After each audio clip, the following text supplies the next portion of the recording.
الصلاۃ والسلام علیکہ یا رسول اللہ صلی اللہ علیہ وآلہ وسلم۔ السلام علیکم رحمۃ اللہ وبرکاتہ۔ آج آپ کو ایک خاتون کا واقعہ ان کی زبانی سناتی ہوں۔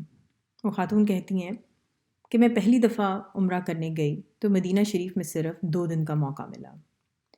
نئی جگہ تھی، خواتین کے لیے بالکل الگ رولز اینڈ ریگولیشنز تھے۔ روزہ مبارک پہ بھی حاضری ایسی تھی کہ ہر طرف ٹینٹ لگے تھے اور آپ صرف اور صرف یا تو ستون دیکھ سکتے تھے اپنے ارد گرد، یا ریاض الجنہ کا وہ ایریا کہ جہاں پہ گرین کارپٹ بچھا تھا وہاں چند نفل ادا کر سکتے تھے، اور مزید یہ کہ روزہ مبارک کی بھی صرف جالی جو ٹینٹ سے اوپر نظر آتی تھی وہ دیکھ سکتے تھے۔ بہرحال میری پہلے دن سے ہی کوشش تھی کہ مجھے جب بھی موقع ملے میں درود شریف پڑھتی رہوں۔ نماز پڑھتی تھی، پھر درود شریف پڑھتی تھی۔ اس جگہ پہ آ کر مجھے تھوڑا سا خوف بھی تھا کہ میرے سے کوئی بے ادبی نہ ہو جائے، کوئی ایسی بات نہ ہو جائے جو حضور صلی اللہ علیہ وسلم کو پسند نہ آئے۔ مزید شوق اس بات کا تھا کہ میری حاضری یہاں پر ایسے لگے کہ حضور پاک صلی اللہ علیہ وسلم کی بارگاہ میں مقبول ہو اور قبول ہو۔ بہرحال خوف اور شوق کے ساتھ میں درود شریف پڑھتی رہی۔ جیسے جیسے جانے کا وقت قریب آ رہا تھا، دل میں ایک عجب سی خلش اور بے سکونی سی تھی کہ کاش میرے پاس مزید وقت ہوتا، میں مسجد نبی صلی اللہ علیہ وسلم میں خوب اچھی طرح گھومتی پھرتی، ایک ایک کونا دیکھتی، شاید کسی ایسے کونے کا دیدار نصیب ہو جاتا کہ جہاں پہ میرے آقا صلی اللہ علیہ وآلہ وسلم تشریف فرما ہوئے تھے۔ 2 دن پر لگا کر گزر گئے۔ یہ رات مدینہ شریف میں ہماری آخری رات تھی اور اگلے دن صبح سویرے ہمیں مکہ شریف کے لیے نکل جانا تھا۔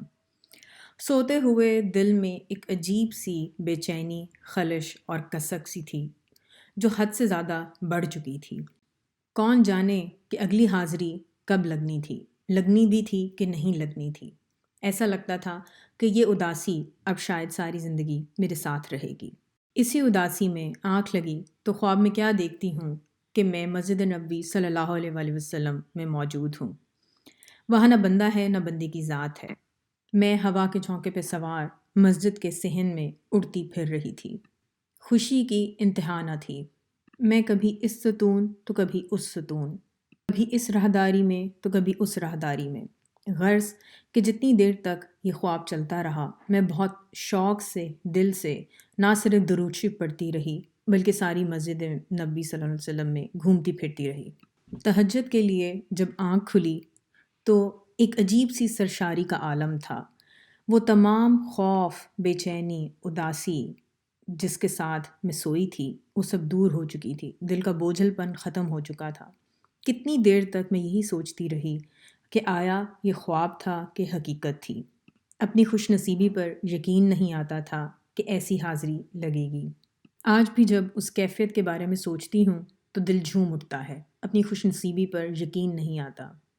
اس واقعے کو آپ سب کے ساتھ شیئر کرنے کا مقصد یہ ہے کہ جب بھی کوئی خلوص نیت سے حضور صلی اللہ علیہ وآلہ وسلم کی خوشنودی کے لیے کوشش کرتا ہے تو آپ صلی اللہ علیہ وآلہ وسلم ضرور نظر کرم کرتے ہیں۔ اللہ تعالیٰ ہم سب کو وہ درود شریف پڑھنے کی توفیق عطا کریں جو آپ صلی اللہ علیہ وآلہ وسلم کی بارگاہ میں مقبول ہو اور قبول ہو، اور ہم سب پر آپ صلی اللہ علیہ وآلہ وسلم جو رحمت للعالمین ہیں آپ کی نظر کرم ہو۔ السلام علیکم رحمۃ اللہ وبرکاتہ۔